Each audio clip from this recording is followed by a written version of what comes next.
영렬하는 교회 성도 여러분, 한 주간 평안하셨습니까? 오늘도 계속해서 여러분들과 함께 요한복음 강해 말씀 나누도록 하겠습니다. 오늘 말씀의 제목은 그럼에도 평강을 누리는 성도, 그럼에도 평강을 누리는 성도라는 제목으로 요한복음 14장 15절에서 31절까지 말씀을 가지고 여러분들과 함께 말씀을 나누겠습니다. 이 시간 성령께서 여러분들과 함께 충만하게 말씀 가운데 또 여러분들의 영을 열어주셔서 이 말씀이 들리고 이 거친 인생의 광야를 살아갈 때 하나님께서 여러분들과 함께 하신 증거가 이 말씀을 통해서 풍성하게 임하길 축복합니다. 자, 함께 기도하겠습니다. 하나님 아버지, 오늘도 말씀을 주시는 성령님의 충만한 역사가 우리 가운데 임하게 하여 주시옵소서. 아버지 하나님, 오늘도 우리는 이 땅에 나그네와 행인과 같이 믿음의 순례의 길을 걸어갑니다.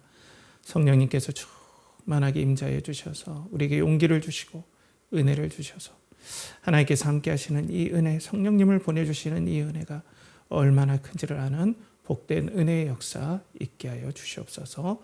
또 말씀을 전하는 저에게 성령의 충만함을 허락하여 주시고 또 인터넷으로 예배드리는 우리 성도님들에게도 성령의 충만함을 허락하여 주셔서 말씀이 서로 교통이 되어지고 또 하나님께 영광 돌리는 복된 시간 되게 하여 주시옵소서. 예수님의 이름으로 간절히 의탁하며 기도하옵나이다. 아멘. 저는 4학년, 그러니까 군대를 다녀오지 않고 이제 이 대학교를 1학년에서 4학년까지 쭉 하고 대학원을 입학했습니다. 그러니까 저보다 선배인데 이제 군대를 갔다 온 분이 그때 4학년이었어요. 제가 일반 대학원 다닐 때 대학 4학년이었는데 그 형과 미리 알고 있었기 때문에 참 친했습니다. 그 형님과 아주 친했고 또 그 형님도 크리스찬이기 때문에 믿음의 교제를 나눴어요. 그 형님을 보면 참 성실하다 생각이 들었어요. 그 형님은 영어에 관심이 많아서 타임지 동아리, 그러니까 요즘 나오는 영어 영자 뭐랄까요, 주간 신문이라고 할까요? 그 책자 나오는 그 시사 주간지 타임즈 동아리, 해석 동아리에 들어서 1학년에서부터 4학년까지 영어에 대해서 꾸준히 성실하게 공부해서 이 토익 점수도 꽤 높은 점수를 받았어요. 그리고 학점 관리도 잘했고요. 그래서 이제 취업 시즌에 이분이 자기가 꼭 가고 싶었던 그 대기업에 원서를 집어넣었습니다. 근데 놀랍게도 됐습니다. 형님이 너무 기뻐하는 거예요. 전 너무 좋더라고요. 형님이 그 형이 그렇게 합격을 한 거에 너무 저도 기뻤고 너무 잘 됐고 그때 뭐 경기가 완전 다운되지는 않았기 때문에 물론 대기업에 많이 취업했지만은 취업한다는 건 너무 기쁜 일이죠.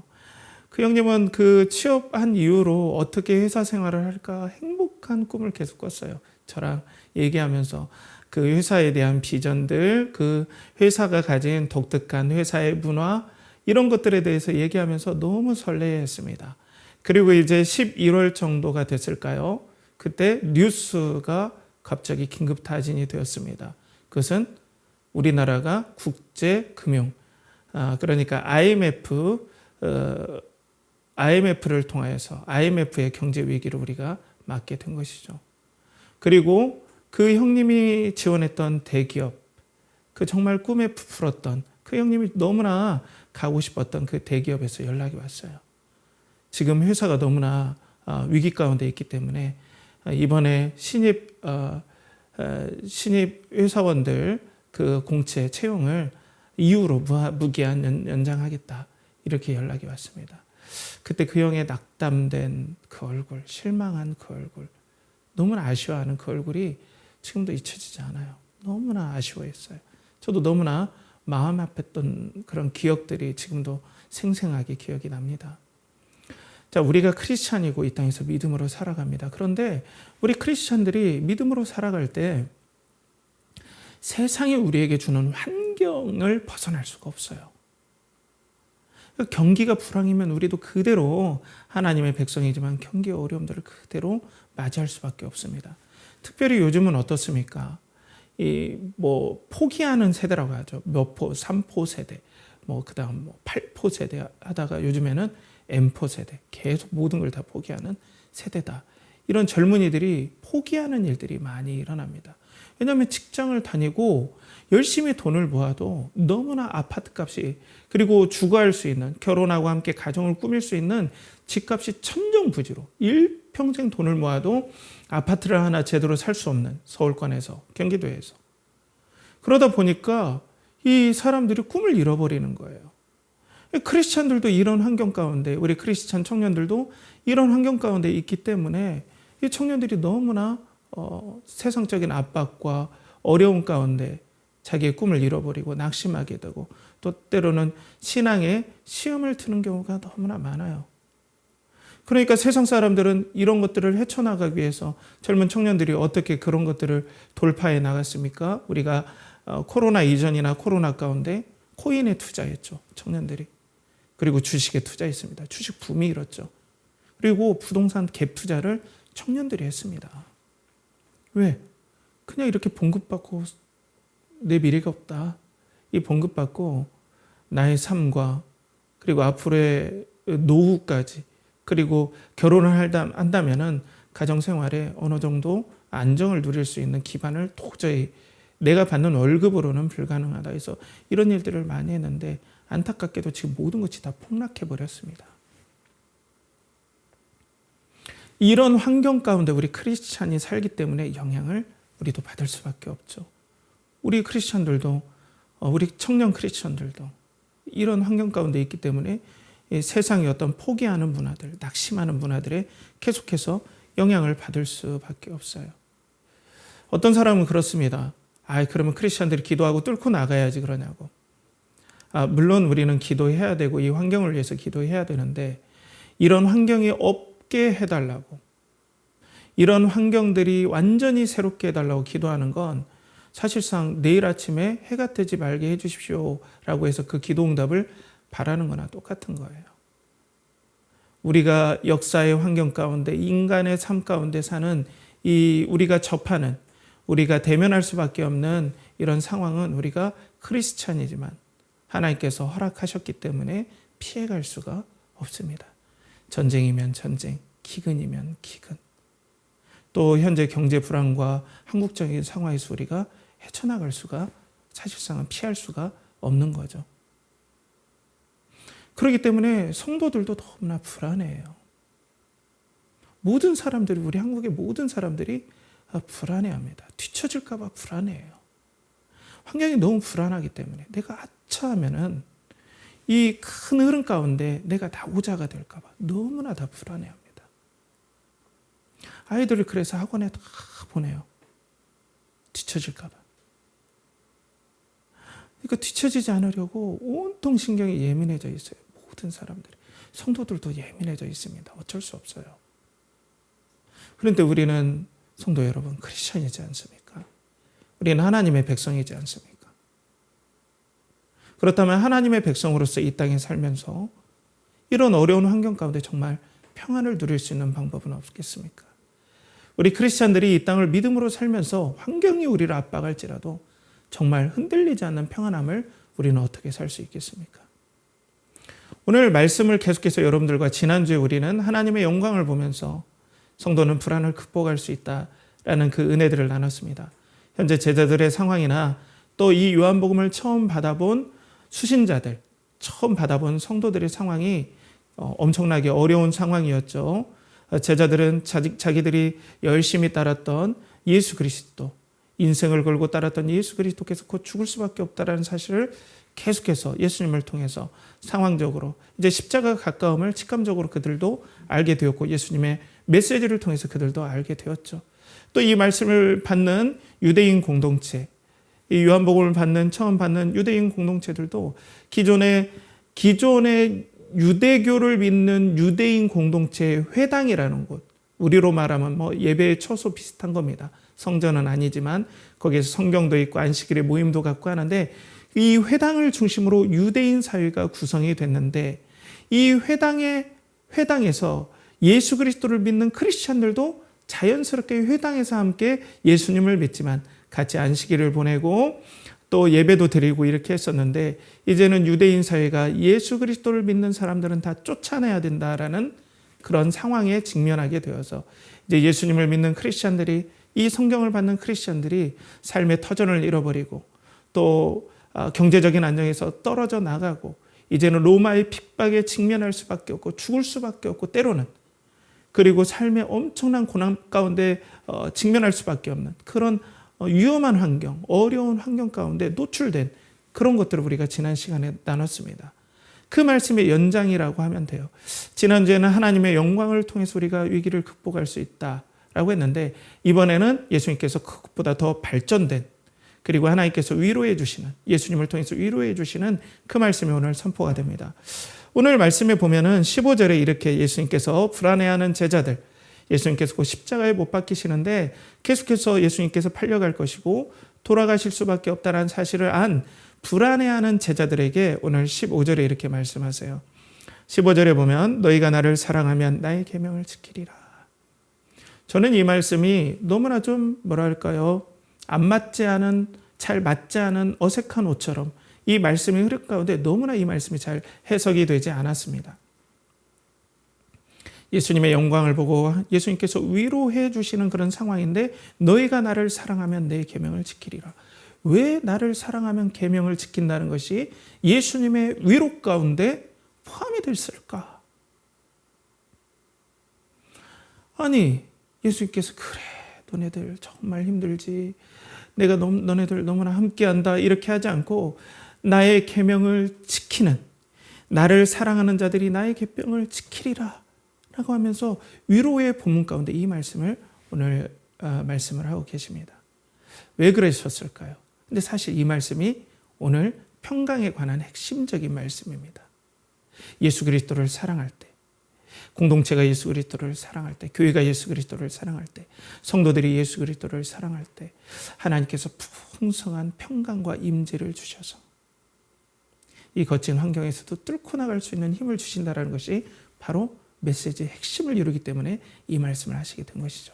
그러면서 우리가 예수 그리스도를 진심으로 사랑할 수 있도록 돕는 분을 보내주시겠다라고 약속을 합니다. 그것이 바로 보혜사 성령님에 대한 말씀이 이제 오늘 나오는 거예요. 오늘 16절 17절에 보면 내가 아버지께 구하겠으니 그가 또 다른 보혜사를 너희에게 주사 영원토록 너희와 함께 있게 하리니 그는 진리의 영이라 세상은 능히 그를 받지 못하나니 이는 그를 보지도 못하고 알지도 못함이라. 그러나 너희는 그를 아나니 그는 너희와 함께 거하시며 또 너희 속에 계시겠음이라.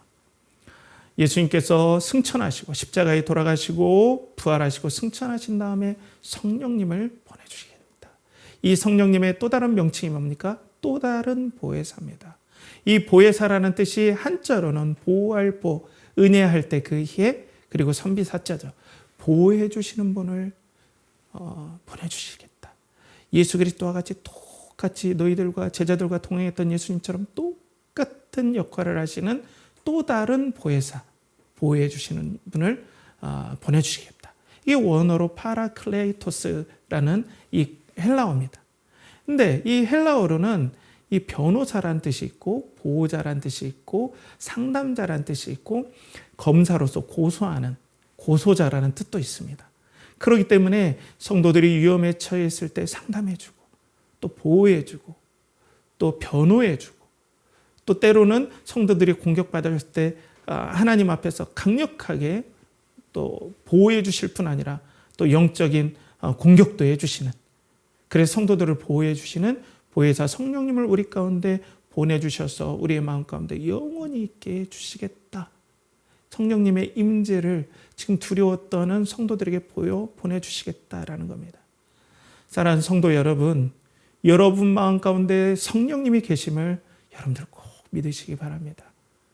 이것은 정말로 성경의 역사상 또 세상의 여러 종교들을 다 봐도 하나님 대신 성령께서 그 우리 마음에 임재하신다는 이 놀라운 사실은 너무나 위대한 선포라고 우리가 믿어야 된다는 거죠.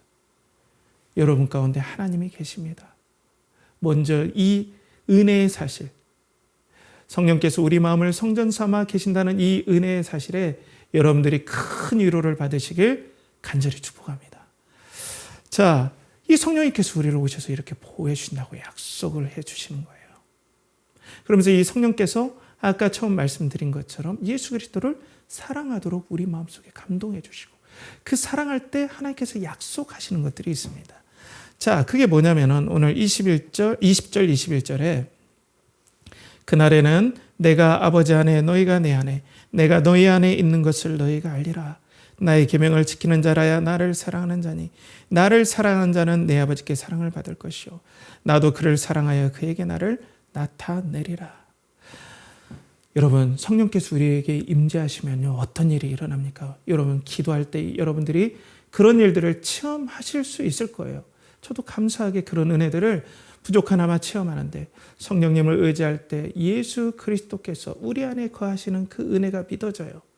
성령께서 예수 그리스도께서 성령님을 통해서 우리 안에 내주에 계심을 믿어져요. 그리고 예수 그리스도께서 기도하듯이 우리가 하나님 아버지께 기도할 수 있는 집중력과 은혜와 사랑과 믿음들을 성령님께서 부어주세요.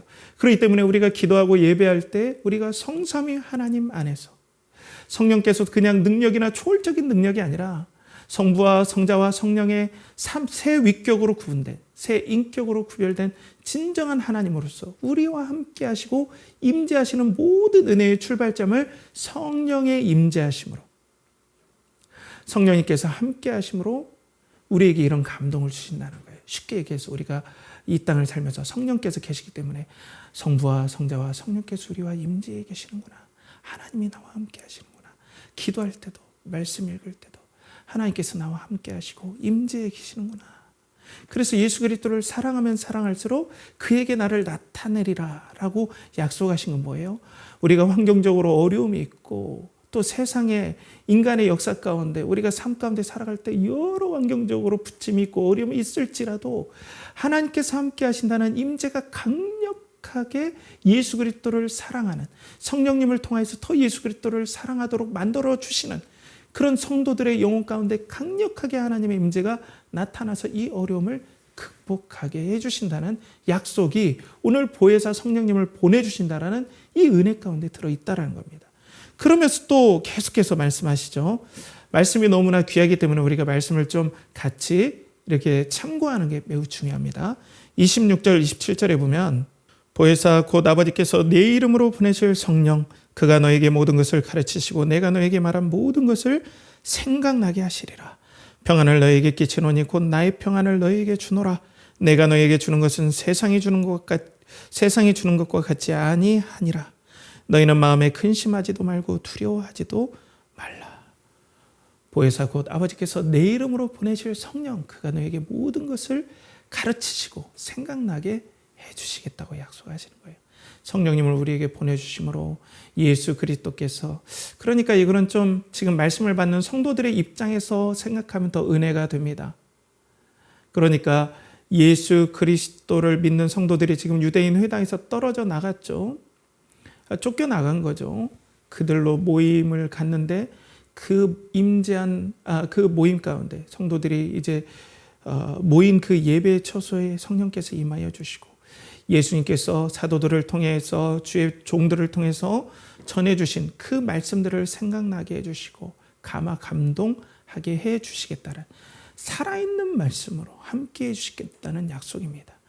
현재에도 여러분들 이게 적용이 됩니다. 우리는 이 말씀들을 어떻게 받습니까? 성경, 기록된 완성된 하나님의 말씀을 우리가 받을 때 생생하게 성령께서 예수님의 말씀을 통하여서 예수님이 함께 하신다는 생생한 은혜들을 우리에게 주셔서 세상이 주는 에이렌의 평화가 아니라 하나님이 주시는 샬롬의 평화를 우리에게 주시겠다고.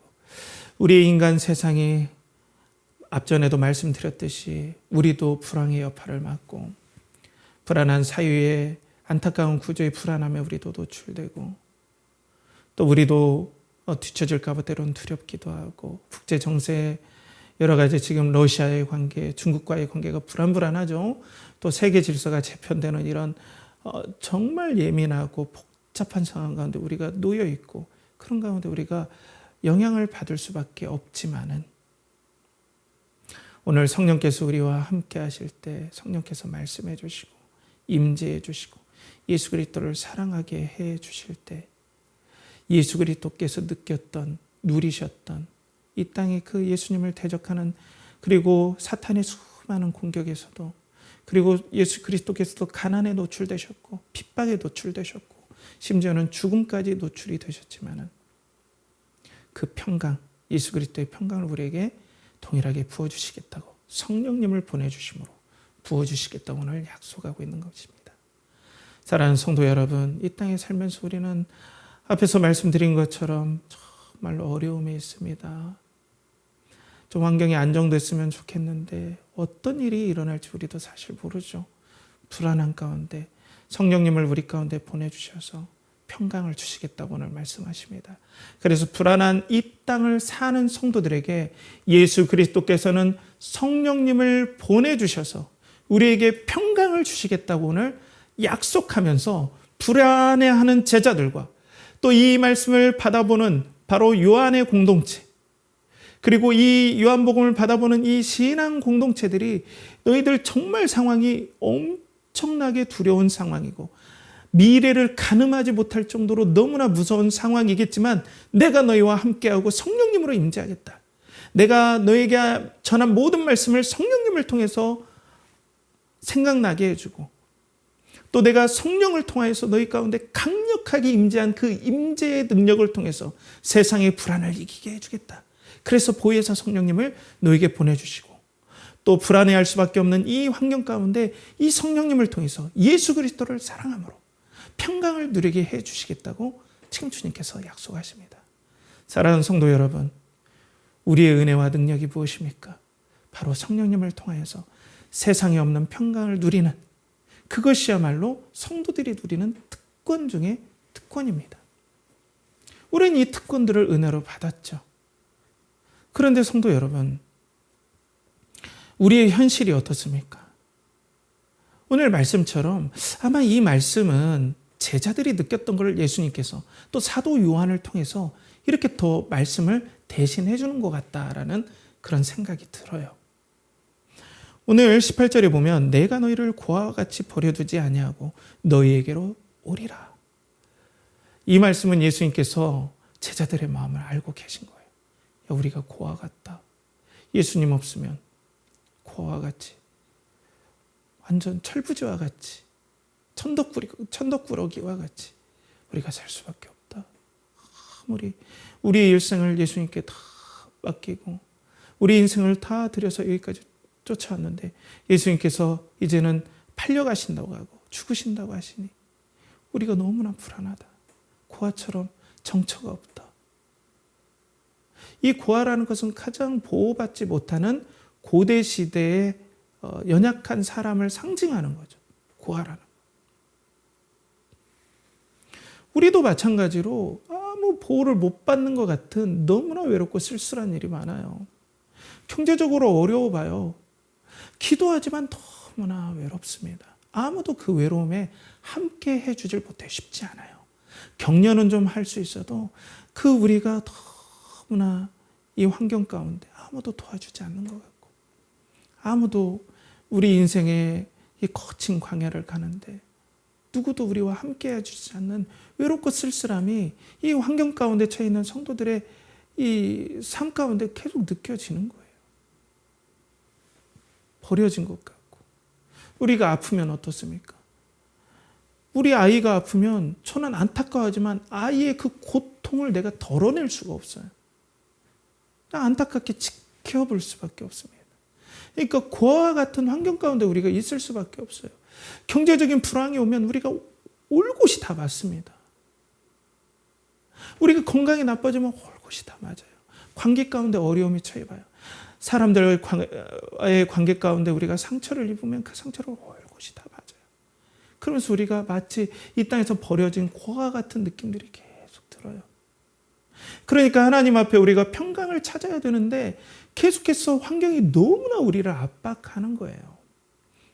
이 압박이 너무나 강하니까 우리가 조금만 균형 감각을 잃으면 우리가 고아처럼 내팽개진 것 같고 버려진 것 같고 세상에 아무 도움 없이 세상에 나만 홀로 남아서 어두운 밤에 내가 벌벌 떨어야 되는, 그곳에서는 짐승의 울음소리 그리고 기괴한 울음소리가 우리를 조롱하고 무섭게 하는데 우리는 아무 도움 없이 하나님께서 함께 하신다는 약속이 있지만은 실제로 내가 느낄 때는 아무것도 도움이 느껴지지 않는 그런 막막한 현실들이 우리 가운데 자주 경험되는 거예요. 믿음이 좋아서 우리가 할렐루야 하면서 가면 좋겠지만은 우리가 항상 그렇게 될 수는 없지 않습니까? 때문에 우리가 이 고아와 같은 느낌, 버려진 것 같은 느낌, 너무나 하나님의 보호가 실제적으로 느껴지지 않고 너무나 두렵게 느껴지는 그런 일들을 우리가 많이 경험할 수밖에 없다는 겁니다. 또 어려움들이 무엇입니까? 뭐니 해도 세상의 해결책이 맞구나라는 그런 설득이 우리를 설득할 때가, 내가 그렇게 안 하고 싶은데, 그렇게 설득당하고 싶지 않은데 그래도 세상에는 돈이 최고다라는 말에 내가 설득당하는 데가 너무나 싫을 때가 있어요. 우리들이. 그래, 믿음도 좋다. 그렇지만 돈이다. 돈이 있어야 된다. 믿음도 다 좋다. 돈 없으면 아무 소용없다. 그러니까 믿음도 좋다면서 돈 없으면 아무 소용없다. 이것이 더 힘들게 만듭니다. 차라리 돈 없어도 된다. 믿음이면 된다. 이러면은 좀 우리가 더 맞서겠는데, 인생을 살다 보면 어때요? 돈 없으면 서러움을 겪습니다. 돈 없으면 너무 불편해요. 돈 없으면 너무 고통스러울 때가 많습니다. 돈 없으면 너무 서러울 때가 많아요. 그러니까 우리가 실제로 지금 이런 것들을 일상생활 가운데 우리가 믿음으로 살고 성령의 임재 가운데 살아야 된다고 하지만 실제로 우리가 치열하게 부딪히는 삶의 현장은 돈 없으면 서러운 세상이에요. 그러니까 당시에 지금 성도들도 실제로 우리가 아멘, 성령께서 우리에게 임하셨습니다. 그리고 성령께서 우리와 함께 하십니다. 그렇기 때문에 믿음으로 살겠습니다 하고 세상에 딱 나가는데, 세상은 누가 다스리는 세상처럼 느껴져요? 로마가 다스리는 세상. 로마가 팍스 로마나라고 해서 힘의 평화, 로마의 힘이 평화를 줘서 그 힘 아래서 돈도 잘 벌고 잘 먹고 잘 살고 이러는 것이 로마가 주어지는 이 땅의 최고의 평화다 라고 설득을 하는 거죠. 그러니까 그 땅에서 사니까, 성도들이 이런 세상에서 사니까 설득당하는 거예요. 그러는 자신이 너무 싫지만. 돈이 주는 평화, 돈이 있어야 권세도 사고 명예도 사고 앞으로의 우리의 모든 안락도 보장이 된다. 아니야, 그건 아니야 할지라도 우리가 세상에서 느끼는 건 그게 맞는 것 같다라는 게 계속 설득되어지는 상황이 너무 싫은 겁니다. 그런데 그럴 수밖에 없어요. 많은 경우. 근신하지 않으면 순간순간 우리의 영혼을 잠식해오는 걸 우리가 느낄 수가 있죠. 애를 써도 이게 막 너무나 고아처럼 우리가 너무 홀로 버려진 것 같고, 우리는 아무 이 세상의 그 압박과 그리고 세상의 여러 유혹에 너무나 힘없이 맥없이 쓰러질 것 같은 너무나 유약한 느낌들이 들 때가 있어요. 세상은 거대한데 우리는 초라한 느낌. 그리고 여기에 더해서 사탄의 강력한 역사가 성도들을 항상 우는 사자처럼 삼키려고 덤빈다는 겁니다. 그러니까 앞에가 우리가 느꼈던 고아처럼 느껴지거나, 아니면 그래도 세상이 주는 평화, 돈이 주는 평화가 너무 좋을 것 같다라는 것들을 우리 마음에 강력하게 임팩트를 주는 세력 때문에 우리가 그렇게 힘들어하는데, 그 세력이 바로 사탄의 세력입니다.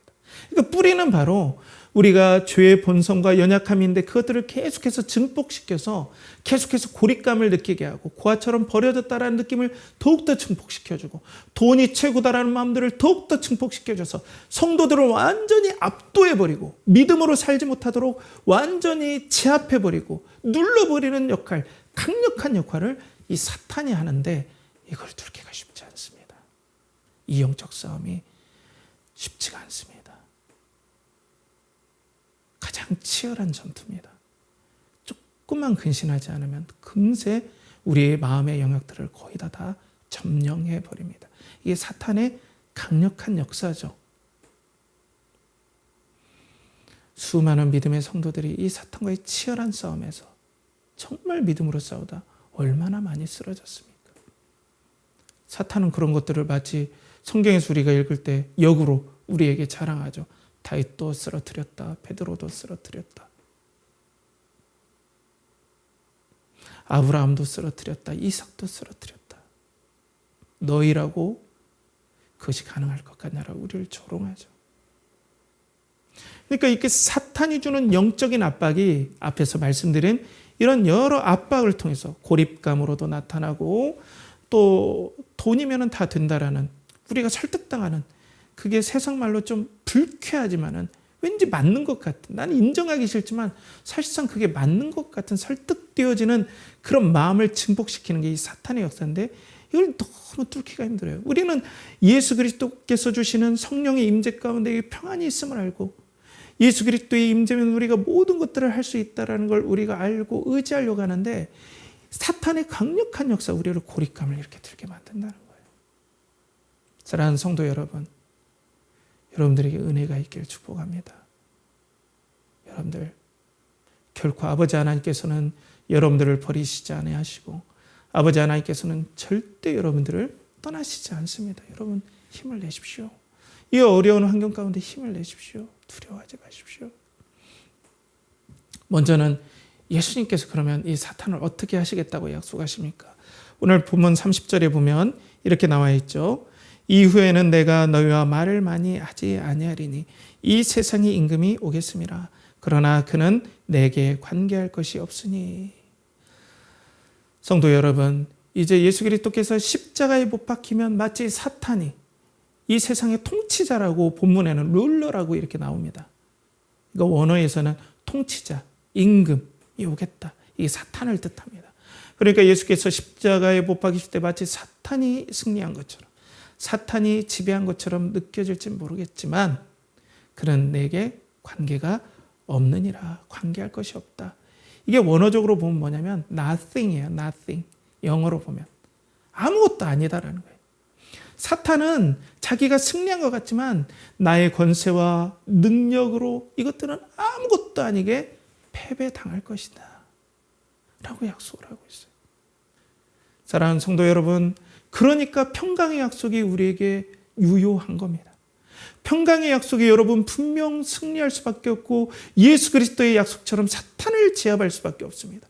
예수 그리스도가 그런 능력을 가지고 있다고 오늘 약속합니다. Nothing. 아무것도 아니다. 아무것도 아니다. 사탄은. 나의 영광과 나의 권세와 능력으로 사탄을 제압하겠다. 그럼 그 증거가 무엇입니까? 오늘 보혜사 성령님이에요. 수많은 구약의 선지자들과 믿음의 사람들이 성령이 임하셨을 때 사탄의 세력들이 제압당하고 하나님 나라가 시작된다라고 하나님께서는 약속하고 있습니다. 그런데 오순절 성령의 역사로 말미암아 모든 믿는 성도들에게 성령이 부어지기 시작했습니다. 그건 무엇입니까? 예수 그리스도께서 사탄을 제압했습니다. 관계할 게 없다. 내가 약속한 대로 나의 권세와 능력으로 사탄을 제압하고 원수의 머리를 내가 밟아 깨트려 버렸다. 두려워하지 말아라. 그렇기 때문에 너희들을 압박하고 너희들을 조롱하고 세상에 돈밖에 없다. 믿을 건 돈밖에 없다. 너희들은 버려졌다. 라고 조롱하는 그런 사탄의 세력 앞에 예수 그리스도를 너희가 의지할 때 아무것도 없이 아무것도 그들은 힘을 못 쓰고 예수의 권세 앞에 제압당할 수밖에 없다라는 것을 성령님을 통해서 오늘 보혜사 성령을 통해서 증명해 주신 것입니다. 때문에 여러분들 압박이 올 때 여러분들 움츠려들지 마시고 여러분 안에 계신 성령께서 그 증거라는 승리의 증거라는 그 확실한 사실을 믿고 의지하시길 간절히 축복합니다. 성령이 오셨습니다. 여러분 안에 성령이 오셨습니다. 그 승리의 증거인 성령이 오셨습니다. 그러니 여러분 믿고 의지해서 오늘 예수 그리스도께서 지난주에도 하나님을 믿으니 또 나를 믿으라. 이 말씀처럼 여러분들 믿는 역사들이 있길 축복합니다. 그리고 예수님 오늘 우리 성도들이 느껴지는 고아처럼 나는 버려진 것 같다.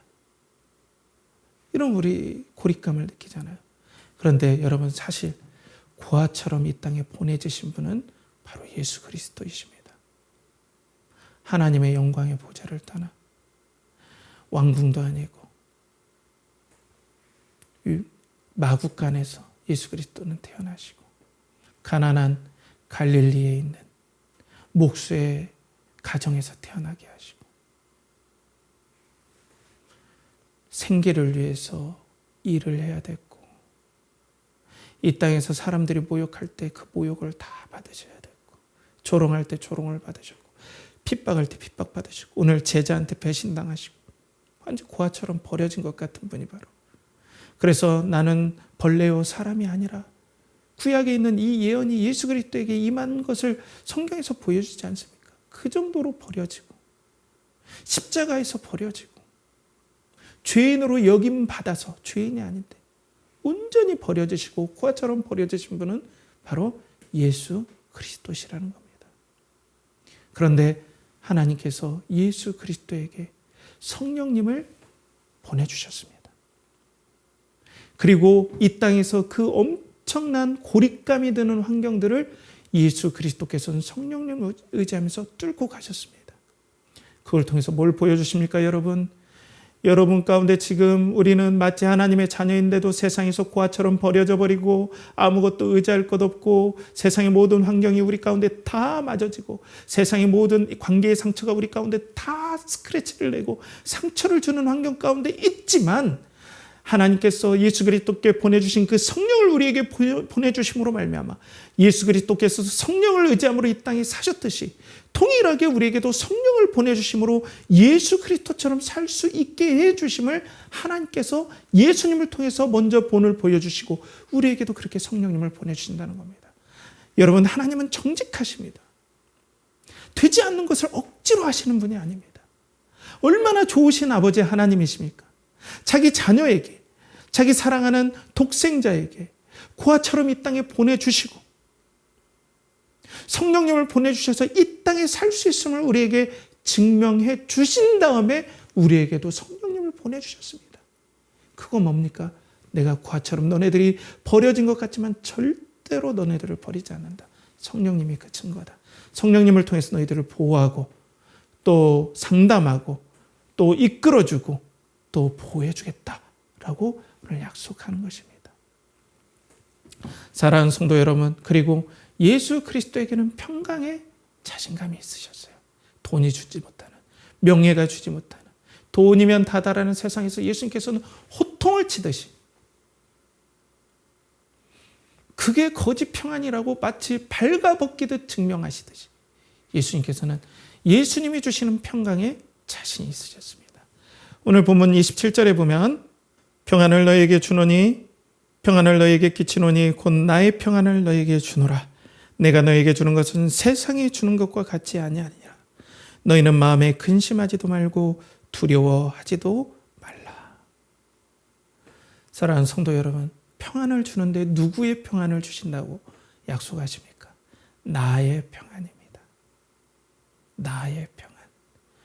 이 땅에 참 사람으로 오시고 성령님을 하나님께서 부어주신 다음에 그 성령께서 이끄시는 대로 성령의 임재 가운데 이 땅에서 인도하심을 받았던 예수 그리스도께서 누렸던 그 평안을 너에게 주겠다고 약속하십니다. 어떻게 주십니까? 우리에게 보혜사 성령을 동일하게 보내주신 것처럼. 그러니까 하나님이 얼마나 진실하신 분입니까? 이 땅에서 되지 않는 일을 억지로 된다라고 하시는 분이 아니라 당신의 사랑하는 독생자를 참 사람으로 이 땅에 보내주셔서 성령님을 부어주셔서 그 성령님의 인도함 가운데 사역의 일을 갈 때 누렸던 그 평안이 가능하다라는 것을 오늘 예수 그리스도를 통해서 증명해 보이시고 예수님을 통해서 성령님을 이 땅에 성도들에게 보내주심으로 예수 그리스도께서 이 땅에서 누렸던 그 평안을 우리에게 동일하게 주심으로 사랑하는 나의 자녀들아, 돈이 평안을 준다는 거 거짓이다. 돈은 가지고 있으면 평안을 줄 것 같지만 더 불안하게 한다. 그래서 돈 있는 사람들이 더 돈을 모으려고 하는 게 무엇입니까? 돈을 모아도 마음이 평안하지 않으니까, 대안이 없으니까 돈을 더 모으는 수밖에 없다라고 생각하는 게 그들이 선택하는 마지막 대안이에요. 그런데 나의 평안을 맛본다면 주여 내가 족합니다. 내가 만족합니다. 제가 제 얘기를 간단히 좀 한다면, 저는 대학 다닐 때 아버지께서 대학에 제가 합격하니까 저희 아버지께서 이런 말씀을 하셨어요. 대학에 합격한 건 너무 좋은데 이제부터 수업료와 입학금은 어떻게 해야 되냐. 이 말을 제가 처음 들어야 했습니다. 가정이 그렇게 어려웠어요. 어려운 게 뭐 드러내고 막 이게 내 자랑입니다. 이건 아니지만 현실이 그랬습니다. 그리고 신발이 때로는 없어서 찢어진 구두를 신고 다니고 겨울에 여름 옷을 여름 바지를 입고 다녀서 그 살을 에리는 그 추위를 느끼는 그 느낌들이 지금도 잊혀지지 않아요. 그런데 도서관에서 그런 가운데 기도했습니다. 그런데 예수 그리스도의 평안이 저에게 임했어요. 하나님의 자녀라는 그 사실이 저에게 평안을 주는데 아무것도 무섭지 않은 거예요. 전 그걸 깨달았습니다. 비록 나이는 어리고 경험도 없지만 하나님이 나와 함께 하신다는 그 사실에 마음이 너무 뜨거워진 은혜의 역사들을 경험해서 두렵지 않았어요. 죽어도 난 무섭지 않다라는 강력한 은혜들이 부어졌어요. 기도했는데 기도에 응답받은 수많은 일들이 저에게 있었습니다. 하나님이 함께 하신다는 증거들이 대학 가운데 때로는 등록금에 때로는 생활비에 때로는 거처할 곳이 없을 때 거처할 곳을 주신 하나님이 함께 하시는 그 평안의 그 맛. 세상 사람들이 이걸 얻으려고 해도 얻지 못하겠구나. 이것이 진짜 하늘의 평안이구나. 돈이 주지 못하는구나. 쾌락이 주지 못하는구나. 사랑하는 성도 여러분, 예수 그리스도께서는 세상이 주는 그 평안, 돈이 주는 박스 로마가 주는 그 평안을 비웃듯 오늘 말씀을 하시는 겁니다. 오늘 본문을 말씀을 받는 그 성도들이 나는 고아처럼 버려진 것 같고 유대의 회당에서 쫓겨났고 로마의 그 엄청난 환경 가운데 권력 가운데 난 노출돼서 내 미래가 불투명하고 너무 불안하다 할 때 나의 평안을 너에게 주노라라고 성령을 통해서 부어주셨을 때 이들이 그것들을 뚫고 일어나고 평강을 누리면서 여러분들에게까지 이 요한복음을 전달해 준 겁니다. 사랑하는 성도 여러분, 그러니 우리는 환경에 노출될 수밖에 없습니다. 어려움에 노출될 수밖에 없습니다. 그렇지만 오늘 성령님께서 여러분 가운데 마음에 임재하여 주셔서 예수 그리스도를 사랑하고 예수 그리스도의 그 은혜를 따라갈 때 예수 그리스도가 느꼈던 그 평안을 여러분들에게 느끼게 해주시고 누리게 해주셔서 이 눈물 많은 세상, 불안한 세상, 의지할 곳 없는 세상, 고아처럼 버려진 것 같고 세상의 분파를 다 맞아야 되는 이 세상에서 하나님께서 여러분들과 함께 하시는 복된 은혜, 평강의 은혜가 이 한 주간과 이후에 여러분들에게 부어지길 축복합니다. 함께 기도하겠습니다. 하나님 아버지, 오늘도 샬롬의 평강을 부어주시고 성령님을 부어주셨사오니 그 참 하나님이신 성령님과 우리가 동행하면서 이 땅에서 예수 그리스도께서 누렸던 평안으로 이 땅에서 우리가 고아처럼 버려진 것이 아니라 또 세상에 압도되는 것이 아니라 사탄에 우리가 압도되는 것이 아니라 하나님께서 압도해 주신 그 은혜를 가지고 믿음으로 살아가는 복된 연결하는 교회의 성도들 되게 하여 주시고 지금 마음에 불안한 성도들에게 평강을 주시고 또 삶의 어려운 가운데 있는 성도들을 도와주시고 은혜를 내려주시옵소서. 이를 간절히 바라고 권하며 이제는 우리 주 예수 그리스도의 은혜와 하나님의 극진하신 사랑과 성령이 내주 교통하시며 오늘도 예수 그리스도의 보내주신 보혜사 성령님을 의지하며 평강을 누리며 주님과 동행하고자 원하는 사랑하는 연결하는 교회 성도들의 영혼과 가정과 직장과 사업체와 그들이 드린 모든 것 위에 이제로부터 영원토록 함께 하시게 간절히 축원하옵나이다. 아멘.